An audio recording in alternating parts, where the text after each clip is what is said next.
Game number 2. Red, over here. Sayonyasayo 2. None other than...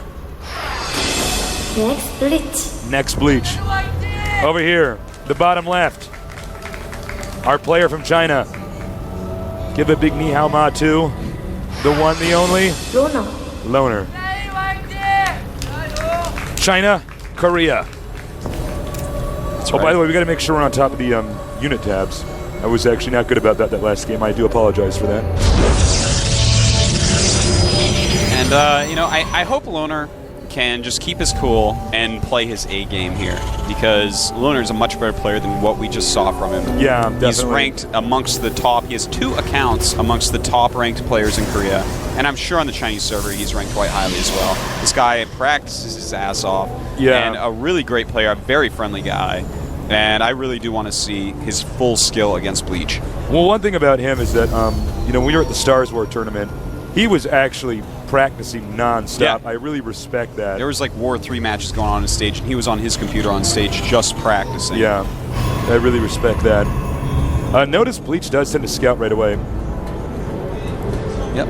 Bleach not wasting any time, going to check stuff out. Now, Bleach, will he go with a similar strategy here? You know, Loner is kind of known for technical rushes and cool 2-base timings, so something like a 4 warp gate actually could be a good strategy for Bleach to use again. Yeah, that's very true.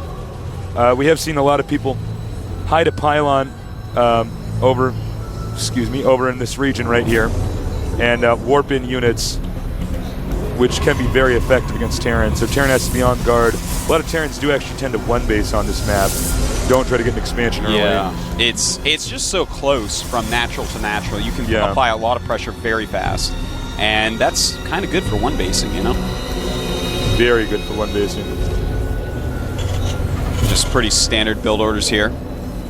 Nothing unorthodox thus far. Nice quick second gas, though, for Bleach. So it could mean more tech or even more sentries. So many fans in China right now watching. Yeah, China, very, very powerful esport nation. Oh, yeah. Some of the best really players I've ever played are from China. Yeah, absolutely. And they have their own playing style, too. Oh, definitely. You know, it's interesting. You know, you get North American playing style. In StarCraft I, you saw a lot of South American playing style that was quite different, very rush-focused. You have your Russian playing style, which means you basically play Terran. And then, of course, the Chinese and the Korean playing style. Yeah, the Chinese actually a lot different playing style from the Koreans in StarCraft I. In StarCraft II, we've already seen some different styles as well, but, you know, we haven't seen a lot of the Chinese tournaments in the English-speaking scene. That's very true. And we're seeing some early pressure here by Loner. He's getting that Marauder concussive shell upgrade almost done already, and that's going to really help him out against these early units of Bleach. He's rushing. It's actually quite similar to a rush Loner beat me with personally. Getting angry. He's going to get in here. The concussive grenade is going to be very powerful here. It's all going to be about using the Marine to absorb the shots while the Marauder can deal the damage. Bleach is doing a pretty good job of keeping his probes in the front while not losing them. It's really smart to bring up the probes because probes are actually really good against Marauders. Now he's going to want a force field behind them. Oh! Loner pulls him back. That was actually really good by Loner. What Bleach needs to do is force field behind so they can't kite. Trapping and then here. you kill him with the probes, the Stalker, and the Sentry. Well, this is going to be a tense moment. There's already one more Marauder on the way. Back over here. Oh, he needs to get up that ramp or he doesn't see anything.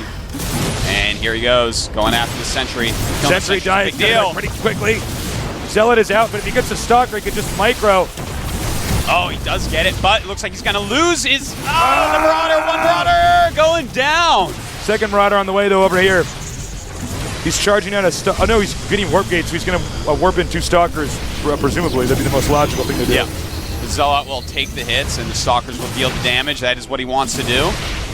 And Stim is making it, and also he's adding more barracks, adding some Marines into here, but he has to make sure he has some Marauders in there. He needs the concussive shells. And look at this. The 2 Stalkers look like they can easily clean this up. Now, but he loses another. Very effective rush here by Loner. Even though Loner didn't kill him, there were tons of probes that were not mining. Meanwhile, Trying and scanned perfectly Perfect timing. by Loner. Loner He's going to know exactly what's going on, and in the meantime, he's adding a factory, so he can actually tech right up to Raven, and if he techs right up to Raven, after doing this much damage already to Bleach, and he has 3 barracks, he's actually going to have a sick timing push when that Raven comes out. It's going to be wicked. Check this out. Loner even checks here for the pylon that he's going to build. Wait, hold on. He doesn't see it. No, he doesn't. He does not see it. This actually could be deadly. But he's going to want to save up some scans. Problem is, when you warp in multiple DTs, you just walk one up at a time. Okay. It's really smart to build a depot down there, as we did see yesterday from Aya. He did that against Inca, and Inca's strategy was completely destroyed. Here it is. And here they come. Double DT. He should not send both in at once, though. Yeah. Make him use as many scans as possible. He's got to be careful. Lots of Marines, they do die in one hit. Hit singular form. He scans. Kills one of them. Kills one. Notice the other one is split up, so he's going to be able to do a lot more damage. It's a common strategy in StarCraft I to split up the Dark Templars, thus forcing Terran to scan twice. Yeah, there's a turret making down here.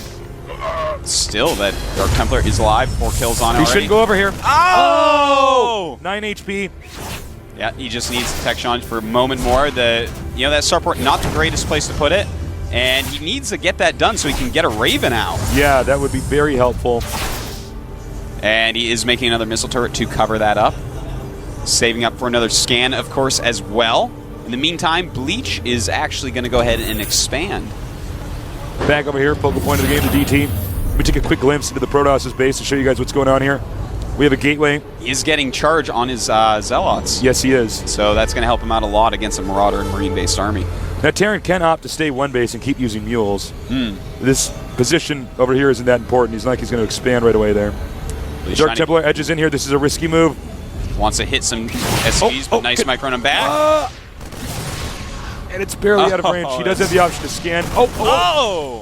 Are you serious? Yeah, man, the turret sensor range right there. That is actually the range of the turret. But the Raven should be done pretty soon. Wow, that's actually really big detection. I love that sound effect of the Dark Templar. It sounds like he has indigestion. Takes him out. Death via indigestion. Definitely. Would not be be need some Tums. Now, the Raven has finished. So we may be seeing a very strong timing push here. Ooh, removes the pylon first. Very smart. This is a scary amount of units now. He's getting combat shields. He's already got stim. He's already got concussive grenades, and he has that Raven out. Now, he scans, sees what units right now that Bleach has, and it's not a whole lot. If he attacks now and just micros correctly, I don't know if Bleach can actually stop this. He's moving out. This Dark Templar's like, oh no.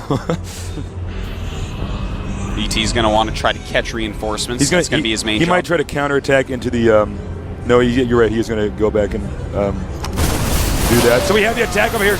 Oh, man. He should be targeting that Raven, but he doesn't.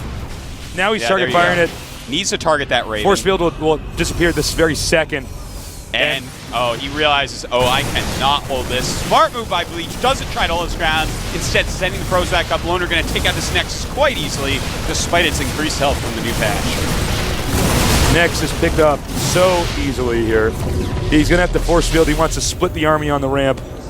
You should have stayed up with the rest of the probes. Actually, I don't think Loner even cares. Loner, I think, has realized he could probably win this battle here. Nice, bringing the army down here. Not a great place to warp in those units there, but it looks like Bleach will kill units on top of the ramp. Unfortunately, there's a lock below and an auto turret coming down. Not sure if that was the best place to put that, though. Not a good placement for the auto turret. He can move the Stalkers back, but he is going to at least get this warp gate. Now, a medevac comes in here. I was about to say he should get a medevac. Yeah. Perfect timing. The Raven's still in this. He's actually using the Raven to try to bait Stalker fire as he pulls it back here. He does bait a lot of that. He cannot lose that Raven, though. Because then he can warp in Dark Templars. This is Bleach's chance to come back now. Warp in some Dark Templars. He saved up mules. He saved up a lot. Saved up scans, rather. Bleach doesn't know that, though, and he does, in fact, warp in Dark Templars, making a missile turret at the same time. You see, Bleach is completely dependent upon these Dark Templars. But a scan comes out, killing all the Dark Templars, and that's going to be a GG. Loner takes game number 2. Loner looking pretty damn sexy that game. There he is, There he is. Wow. Total beast of a player. Handled that DT rush really well. That's right, you should be a lot calmer now. We're going to go on to game number 3 on Steps of War. It's going to be a map that Loner should be quite good at. He does like the technical early rushes, and those can be very strong on that map. Yes. Yes, they can. Yes, they can. Truest words I've ever heard. I guess we might get this game started a little bit quicker than we have in the normal game because last time we went right into it. Loner really handled that well. He stayed with one base, which is smart. We've seen some of these other players, like, they get a little bit behind, and then they just struggle to get an expansion, but Loner knew. Yeah, no, he held up the rush just fine. When someone goes Dark Templar and you can just stomp it like that and tech up to Raven, you're in a good spot because unless they tech right up to, let's say, High Templar with Psystorm, your Marine Marauder army is going to be extremely effective against them. Yes, absolutely. Loner really played well that game. That's the Loner that I have experienced firsthand. And we'll see if Bleach can come back in this next game. The map is Steps of War, though. Steps of War is a pretty difficult map. No matter how you look at it, unless you're Zergling, it's just really hard. No matter what. The game's starting, but a lot of crazy stuff can go on this map. Let's see what's going to happen. Loner versus Bleach coming up right now.